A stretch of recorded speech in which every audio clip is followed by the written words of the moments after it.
우리나라 조선 시대에 유명한 그 성리학자들 가운데 한헌당이라는 호를 가진 분이 있습니다.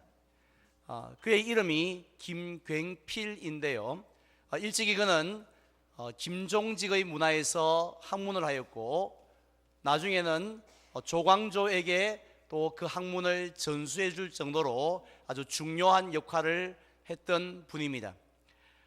이러한 김굉필의 후손들이 조상 대대로 살았던 집이 있는데요, 그 집이 바로 달성군 현풍에 있습니다.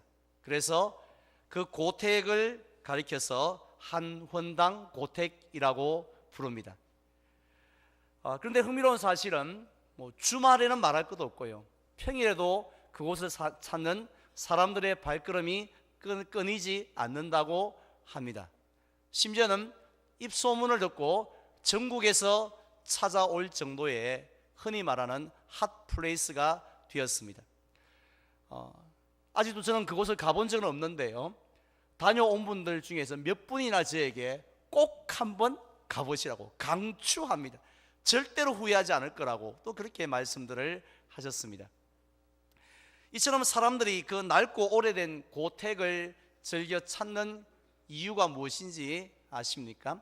그것은 고택을 전통 한옥 카페로 개조를 하였기 때문입니다. 그래서 아담한 사랑채에서 차를 마실 수가 있고, 그리고 널찍한 마당을 거닐면서 또 여유롭게 산책도 할 수가 있기 때문입니다. 만약에 그의 후손들이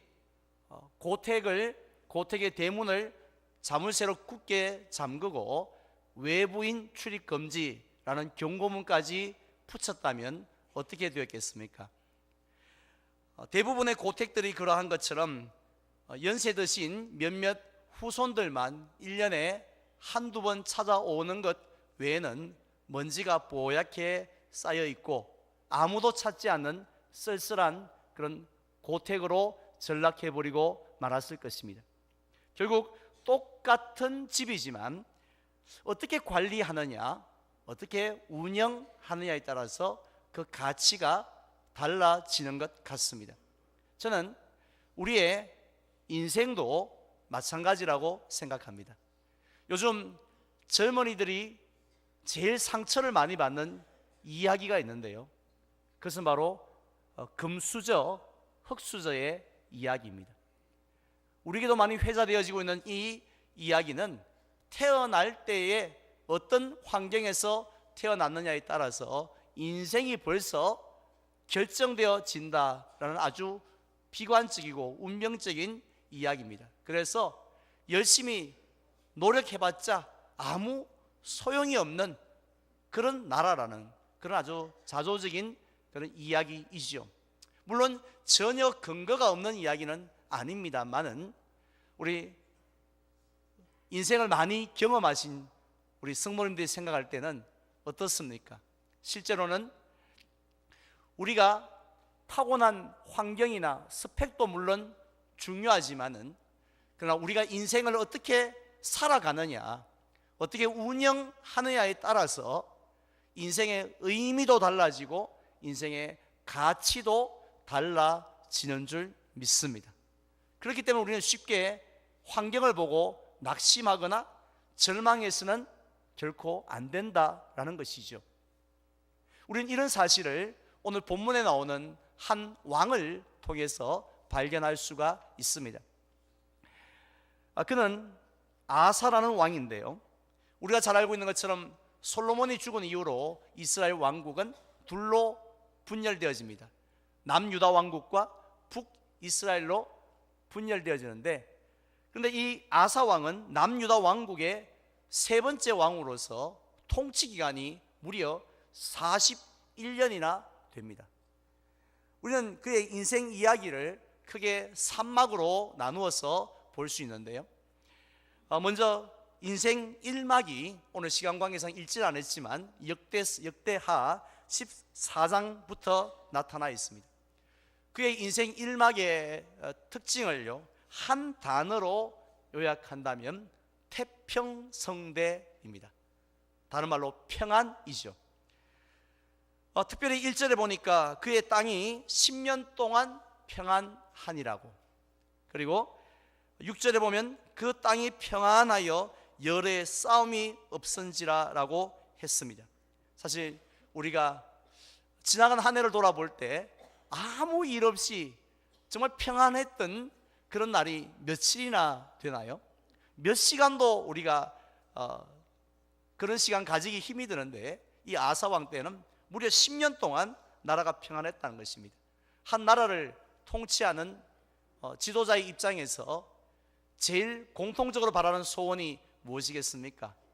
전쟁이 없고 백성이 편안하게 그렇게 걱정 없이 사는 것, 그것보다 더 귀하, 그것보다 더 소중한 것이 어디 있겠습니까? 그렇다면 아사 왕이 나라를 다스릴 때에 이렇게 태평성대를 누릴 수 있었던 이유가 무엇이었을까요? 우리가 생각하는 것처럼 아사 왕이 가졌던 엄청난 군사적인 힘이나 경제적인 힘 때문이 절대로 아니었습니다. 아사 왕은 그 이유를 정확하게 알고 있었습니다.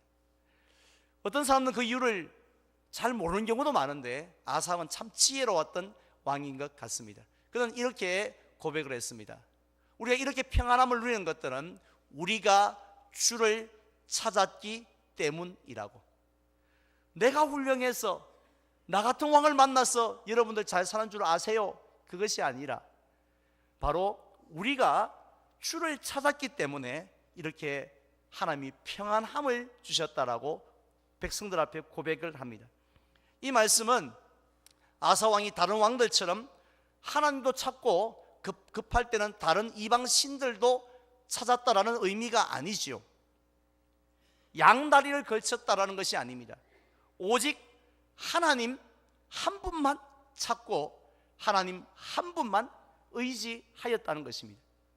주일 예배 드릴 때는 하나님을 바라보았다가 나머지 6일은 하나님을 완전히 잊어버리고 다른 것을 붙들고 살다가 또다시 교회로 돌아오는 우리의 모습이 아니라, 예배를 드릴 때나 전쟁을 할 때나 무엇을 할 때 똑같이 누구를요? 하나님 한 분만 바라보고 하나님만 답이 있습니다, 하나님에게만 길이 있습니다 하는 마음을 가지고 아사왕이 살았다는 것이죠. 그 증거가 있습니다. 아사왕은 즉위하자마자 제일 먼저 무엇을 하느냐면 이방 신을 섬기는 제단을 없애버리고 맙니다. 아무 쓸모가 없거든요. 주상을 깨뜨리고 맙니다. 심지어는 많은 사람들이 그토록 의지했던 아세라상도 찍어버리고 말았습니다. 사실 이 반석 위에 지은 집인지 모래 위에 지은 집인지 겉으로 봐서는 모릅니다. 우리의 신앙도 그렇거든요. 저게 지금 말끝마다 아멘 아멘 주여 주여 하는데 진짜 하나님을 잘 섬기는지 하나님만 바라보는지 언제 알 수 있는지 아십니까? 환란의 바람이 불면 알 수 있습니다. 어려운 일을 딱 겹치고 나면 아하, 저분의 신앙이 어떤지 알 수 있고 또 나의 신앙이 어떤가 하는 것을 깨닫게 되어지는 거죠. 그런데 이 아사왕도 마찬가지입니다. 그게 큰 문제가 찾아옵니다. 아프리카의 강대국이었던 구스 제국이 무려 100만 대군을 거느리고 쳐들어옵니다. 오늘날도 100만 대군 쉽지 않은데요. 그런데 이 역사적으로 100만 대군을 이끌고 전쟁에 참여한 전쟁사가 별로 없습니다. 그런데 구스 왕은 100만 대군을 이끌고 있을 그 조그마한 나라인 남유다를 침범해 옵니다. 현실적으로 게임이 안 되죠. 피파 세계 축구 세계 1위하고 136위하고 붙는 것하고 마찬가지 아니겠습니까? 자, 그런데 이 아사왕은 놀랍게도 그 100만 대군 앞에서도 두려워하지 않습니다. 그리고 또 불안해하지도 않습니다. 그리고 11절에 보니까 이렇게 기도합니다. 여호와여, 힘이 강한 자와 약한 자 사이에 주 밖에 도와줄 이가 없사오니 우리 여호와여, 하나님 여호와여, 우리를 도우소서라고. 주님도 계시고 다른 군대도 있고 다른 왕도 있고 이게 아니라 이 전쟁터에서 나를 도와주실 분은 주님 한 분밖에 없습니다 하고 기도하며 전쟁터로 나아갑니다. 그러자 그 전쟁에서 100만 대군 중에서 살아남은 자는 한 명도 없었다고 성경은 말씀하고 있습니다. 어떻게 한 명도 살아남지 않을까요? 100만 명이나 되는 대군인데 어떻게 한 명도 부상병 하나 없이 다 전멸을 할 수 있을까요? 이유는 간단합니다. 하나님이 치셨기 때문인 줄 믿습니다. 하나님이 전능하신 손으로 역사하여 주셨기 때문이죠. 이 아사왕은 우리 흔히 말하는 것처럼 마른 수건 짜듯이 없는 힘 짜내고 없는 지혜 겨우 짜내서 그 힘으로 100만 대군을 이겼던 것이 아니었습니다. 다 함이 없는 우리의 상상을 초월한 그러한 하나님의 힘을 끌어다가 전쟁터에서 승리할 수 있었던 겁니다. 얼마나 멋진 인생입니까? 그런데요, 이 아사왕의 멋진 인생 이야기는 1막으로 끝이 나지 않았습니다. 2막이 역대하 15장부터 펼쳐지는데 더 화려한 모습이 기다리고 있습니다. 15장에 보면요, 우리가 참 많은 성도들이 이 창세기에 나오는 요셉을 좋아하지 않습니까? 이유가 뭔가요? 시련의 골짜기를 멋지게 믿음으로 통과한 것도 참 대단한 인물이지만 더 대단한 것은 사실은 이 피라미드 꼭대기인 그 총리의 자리에 섰어도 흔들리지 않았다는 것이죠. 그 전과 성공하기 전과 성공하기 나고 이후의 모습이 달라진 사람이 얼마나 많습니까? 뭐 정상을 향하여 올라갈 땐 그렇게 겸손하고 그렇게 또 이 순진했던 사람이 정상에 딱 서기만 하면 이상한 사람으로 변질되어지는 모습을 우리가 얼마나 많이 봅니까? 그런데 아사왕은 그렇지 않았다는 거죠. 100만 대군을 꺾고 그렇게 돌아왔을 때에 그의 앞에 하나님이 보낸 선지자가 나타납니다. 그리고 뭐라고 그에게 경고를 하냐면요, 축하하고 치하하고 높이는 것이 아니라, 아양을 떠는 것이 아니라 그에게 경고를 합니다. 너희가 하나님과 함께하면 하나님도 너희와 함께 하실 것이다.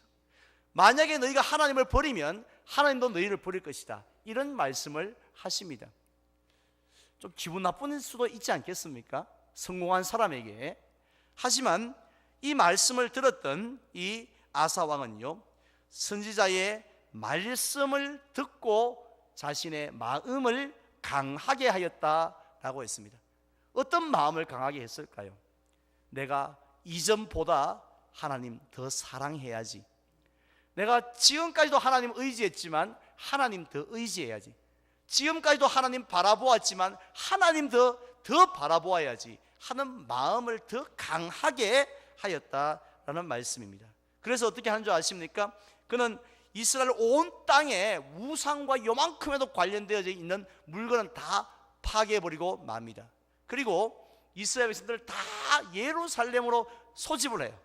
모든 백성을 다 소집을 한 다음에 뭘 했느냐 하면은 전쟁 파티나 하고요, 뭐 표창장 공로패 수여하기도 바쁜 그 타이밍에 그는 모든 백성들로 하여금 하나님 앞에 엎드려서 맹세하고 언약을 맺게 합니다.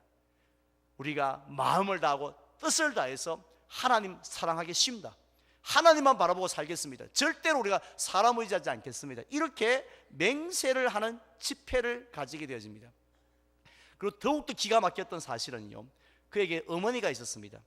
이 태우의 자리에 있던 마아가라는 어머니가 있었는데, 그런데 안타깝게도 이 어머니는 아들과는 달리 우상을 너무 좋아하는 여인이었어요. 그래서 내가 딴 건 다 버려도 이건 못 버린다 하면서 아세라 목상을 딱 끼고 살았다는 거지요. 그 사실을 안 이 아들 아사왕이 어떻게 했겠습니까? 어머니라고 해서 좀 봐준 게 아니라 어머니를 태후의 자리에서 폐위시켜 버립니다. 자격이, 어머님 죄송합니다, 자격이 없으십니다. 그리고는 어머니가 숨긴 애지중지하던 그것을 찍어서 기드론 시내가에 가서 불태워 버렸던 거죠. 전쟁에서 이기는 일막도 멋있지만 전쟁에서 이기고 난 그 이후의 모습이 훨씬 더 멋있지 않습니까? 그런데요, 아사왕의 인생 이야기가 여기서 2막으로 끝 타고 끝났다라면 얼마나 좋았겠습니까? 아마 이스라엘 역사에 있어서 가장 위대한 왕으로, 다윗 못지않게 위대한 왕으로 기록 남았을 것입니다. 그런데 안타깝게도 그에게는 정말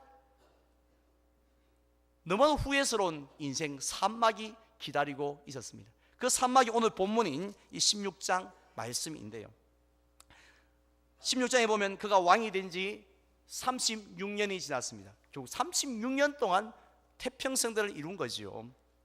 그런데 36년째가 되던 해에 이 북이스라엘 왕국에 바사 왕이 쳐들어오게 됩니다. 그런데 그 세력이 만만치 않았던 것 같습니다. 위기의식을 느끼는 것 같아요. 어이구, 36년 동안 내가 버텨왔는데 이제 한 방에 훅 가겠구나, 이런 생각을 한 것 같습니다. 우리도 인생을 살면서 그럴 때 있잖아요. 지금까지 산전수전 공중전 뭐 무슨 다 겪었지만 그런데 도저히 이거는 안 될 것 같은, 내 인생에 이런 어려움은 처음이다 싶은 그런 어려움이 닥쳐올 때 있지 않습니까? 그래서 불안하고 두렵을 때가 있잖아요. 뭐 사실 저 밑바닥에 있을 때야 뭐 밑져봤자 본전 아닙니까? 더 잃을 것도 없는데, 하지만 올라가면 올라갈수록 잃을 게 많잖아요. 이걸 혹시 내가 잃으면 어떡할까? 그런 불안한 마음이 든 거죠. 자, 그때에 아사왕은 인생 1막과 2막에서 보여주었던 모습과는 너무 다른 엉뚱한 선택을 하게 되어집니다. 그 선택은 위가 아니라 옆을 바라보는 겁니다. 하나님이 아니라 사람을 바라보는 것입니다. 그래서 아람이라는 아람 나라의 도움을 청합니다. 도와달라고. 그리고 성전에 있는 모든 금, 은, 보석들을 가지고 가서 이거 드릴 테니까, 우리 이거 필요 없으니까 이거 드릴 테니까 도와달라고 요청을 합니다. 결국 아람 군대의 도움으로 위기를 벗어납니다. 그때 얼마나 뿌듯했겠습니까? 이야, 내가 말이지 나의 그 지혜, 나의 그 경험, 나의 그 인맥을 가지고 이런 국가적인 위기를 내가, 풍전등화 같은 위기를 내가 벗어났지 않느냐고 하면서 기뻤을 겁니다. 그래서 허무하게 앉아있는 그에게 하나님이 보낸 선견자가 나타납니다. 그가 바로 오늘 본문 7절에 나오는 하나니라는 선견자죠. 물론 찾아온 목적은 한 가지뿐입니다. 내 이놈 하고 책망하기 위해서 찾아온 거죠. 찾아와서는 결국 핵심적으로 했던 말씀이 뭐냐면 9절 말씀입니다. 우리 9절 말씀 다 함께 봉독을 할까요? 여호와의 눈은 온 땅을 두루 감찰하사 전심으로 자기에게 향하는 자들을 향하여 능력을 베푸시나니 이 일은 왕이 망령되이 행하였은즉 이후부터는 왕에게 전쟁이 있으리이다. 아멘. 결국 책망의 말씀입니다. 물론 아사 왕은 억울할 수 있죠. 내가 하나님을 버렸습니까? 내가 하나님을 기도 안 했습니까?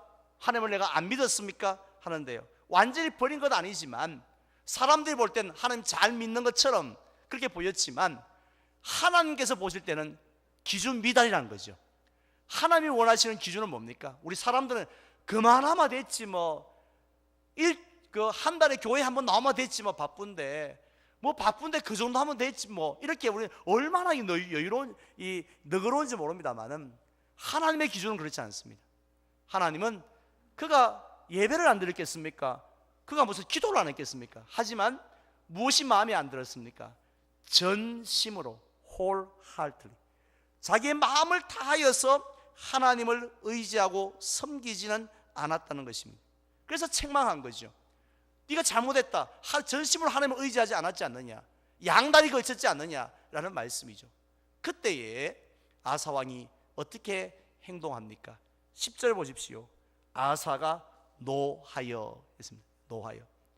이 화를 냈다는 거죠. 그리고 그 선견자를 옥에다가 가둬버렸습니다. 내가 죄인입니다. 내가 죽을 죄인입니다. 이렇게 닭똥 같은 눈물을 뚝뚝 흘려도 시원찮은 팔에 그 선견자를 내 이놈 어디에 안전이라고 함부로 입을 나불거리냐 하고는 그렇게 하옥을 시켜, 당장 하옥시켜라, 하옥시킵니다. 그리고 또 이 선견자의 뜻에 동조하는 또 많은 경건한 백성들도 있었지 않겠습니까? 그들도 함께 패키지로 묶어서 학대를 하였다라고 했습니다. 이러한 아사왕의 선택은요, 선택으로 끝나지 않습니다. 여러분 기억하십시오. 우리가 일정 그 물된 동산에 가면 이 자판기가 있는데요, 버튼 누르는 것은 아주 쉽습니다. 이걸 누를 수 있고 밑에 칸을 누를 수도 있지만 선택에는 반드시 결과가 있습니다. 그래서 어떤 버튼을 누르냐에 따라서 든 컵 모양은 같지만 컵 내용을 들여다보세요. 완전히 다른 물질이 다른 게 들어있지 않습니까? 우리 인생의 신앙의 선택도 마찬가지입니다. 아사 왕이 선택한 걸로 그걸 끝났다면 뭐가 아무 신경 쓸 게 뭐가 있겠습니까? 그런데 그 선택 끝에 어떤 일이 다가오나요? 12절 말씀에 보면 제가 봉독합니다. 아사가 왕이 된 지 39년에 그의 발이 병들어 매우 위독하였으나 했습니다. 저절로 생긴 병이겠습니까? 하나님이 치신 거죠. 하나님이 회개의 기회를 준 겁니다. 그런데 병이 있을 때에 그가 여호와께 구하지 아니하고 누구에게요? 의원들에게 구하였더라 했습니다. 혹시 이 말씀 듣고 내일부터 병원 가나 봐라 이렇게 생각하시면 병원자님들 많이 슬퍼하십니다. 이 말씀의 의미는 뭔가요? 하나님보다도 의원을 더 의지했다는 거죠. 하나님은 내 인생에 아무 도움이 안 돼, 진짜 도움은 의사뿐이야 하고 의원만 바라보았다는 것이죠. 그리야 할 때 하나님께서 그의 인생이 정말 초라하게 막을 내리게 하셨습니다. 이런 아사 왕의 그 인생을 통해서 우리에게 들려주시는 하나님의 음성이 있지 않습니까? 과거에 구하실 때 이런 일도 있었구먼 하고 그냥 그걸 우리가 역사적인 지식 알기 위해서 제가 오늘 우리가 이렇게 이 자리에 모여 있는 것 아니지 않습니까? 바로 하나님의 음성을 들으라고 하나님이 우리를 이곳에 모이게 하셨는 줄 믿습니다. 어떤 음성을 들려주십니까? 하나님이 어떤 사람을 찾고 계신가를 말씀하고 계십니다. 지금 하나님은 온 땅을 두루 살피시면서 사람을 찾고 계세요. 하나님의 주로 하시는, 하나님은 주로 뭐 하실까? 하늘나라에서 하나님이 하시는 일은 사람을 찾는 일이라고 했습니다. 요한복음 4장에 보면 하나님은 사람을 찾고 계세요. 오늘 말씀해 보니까 어떤 사람을 찾고 계십니까? 힘 있는 사람, 중직자, 공로가 많은 사람을 찾고 계신 게 아니라고 했죠. 어떤 사람요?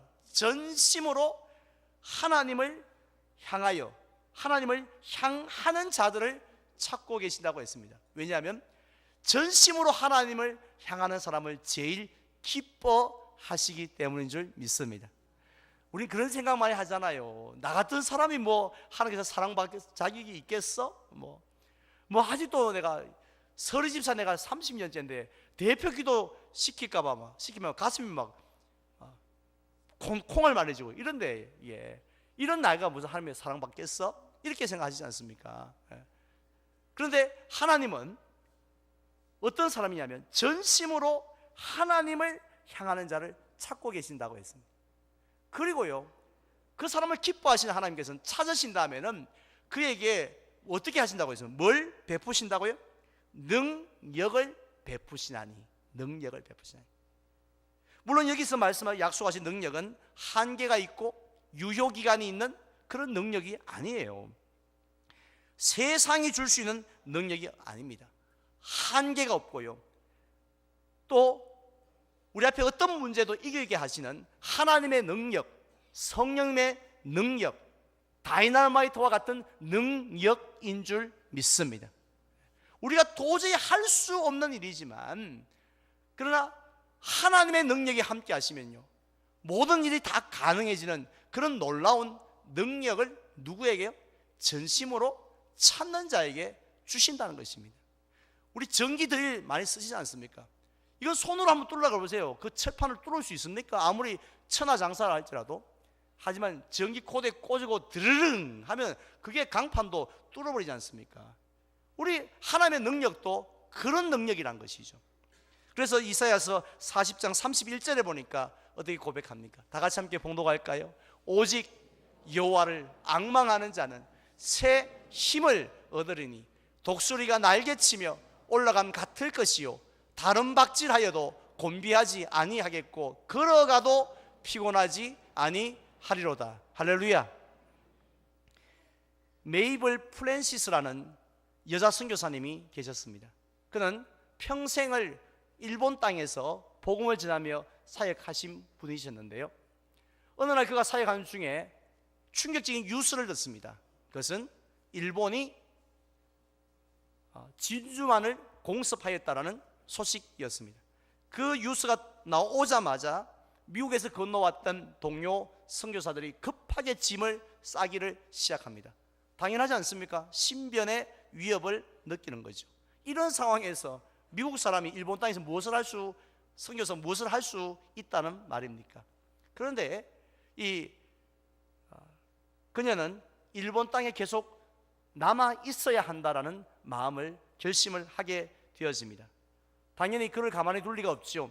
사람들이 전쟁 포로 수용소에 감금을 해버리고 맙니다.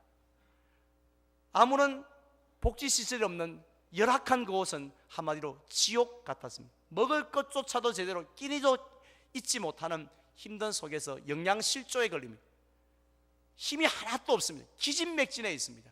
그런데 정신적으로 얼마나 더 힘드는지, 그들의 위협 속에, 일본 사람들 위협 속에 두려움이 있고, 또 자기 혼자만 여기 남았다는 것 때문에 외로움 가운데 견뎌내지 못합니다. 그때에 하나님께서 그녀에게 주셨던 말씀 한마디가 있습니다. 우리는 하나님의 말씀은 살았고 운동력이 있다라고 했는데요, 그 말씀의 능력을 체험한 겁니다. 하나님의 주신 말씀을 펴서 보게 되어졌는데, 그 말씀 때문에, 말씀의 능력으로 인하여서 그녀가 이 평생을 일본 땅에서 섬깁니다. 폐허가 되어진 일본 땅이었습니다.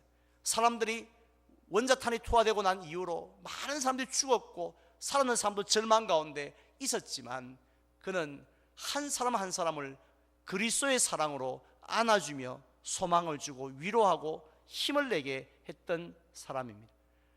그녀의 모습을 지켜보았던 많은 사람들이 나중에 나이가 많이 들어서 일본을 떠날 때에 그를 명예 시민으로 추대를 합니다. 훈장을 수여하게 되어집니다. 그 프랜시스의 자서전에 보면 이런 글이 있습니다. 나를 붙들게 했던 그 능력의 말씀, 내가 무슨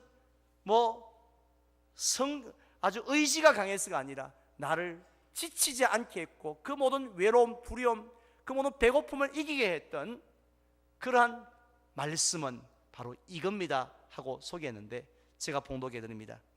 바로 오늘 본문이죠. 여호와의 눈은 온 땅을 두루 감찰하사 전심으로 자기에게 향하는 자들을 위하여 무엇을요? 능력을 베푸시나니 라는 그 말씀이었습니다.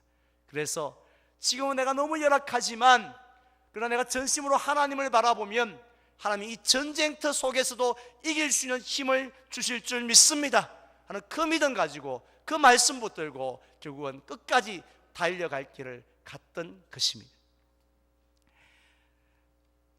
이제 저는 말씀을 맺고자 합니다. 우리들 가운데 힘이 필요 없는 분 계십니까? 저는 힘이 필요 없어요.